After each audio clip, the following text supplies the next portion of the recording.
थांखिनि थाखाय नागिरनाय आयदाखौ लानानै गथ' आरो लाइमोनफोरनि जौगाथाय CYDP हाबाफारिखौ दिनै गाजा गोमजायै खुंफुंदों।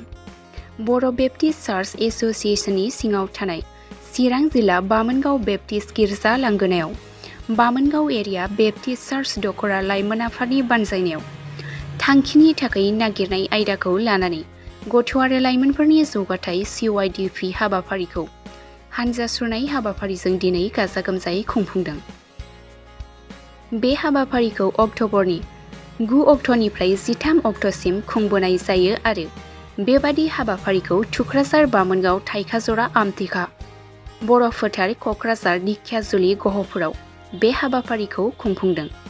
बे हाबाफारियावनो गथ'सा आरो लाइमोनफोरनो गियान होनो थाखाय आलासि लिंनानै लाबोदों BBCAनिनो एस.एस.प सिमियन नार्जारी आरो एस.एस.प मैखोम मोसाहारिया नुजाथिनानै थांखिनि थाखाय नागिरनाय आयदाखौ लानानै सुंद'यै फोरमायो आरो खौरांगिरिनि गेजेरजों रायजो राजाफोरनो खृस्टियान जानानै समाजनि माबोरै मोजां खामानि मावनो हागोन होननानै फोरमायो।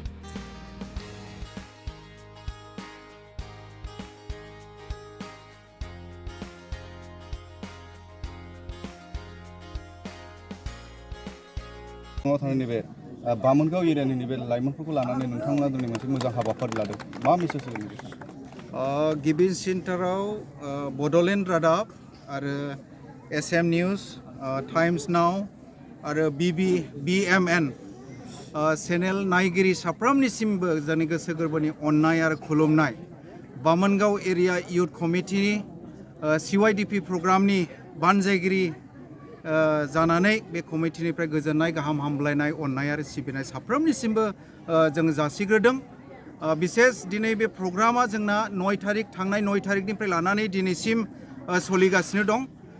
इन्टायर BBC हिसाबै जोंहा 12टा स्टेशनाव 12टा एरियायाव बे प्रग्रामा सोलिगासिनो दं आरो जों खबर मोननाय बादियाव नियार एबाउट 4,000 जनसो लाइमोनफ्रा उन्दै आरो लाइमोनफोर बे प्रग्रामाव बाहागो लानानै दिनैसिम सोलोंगासिनो दं।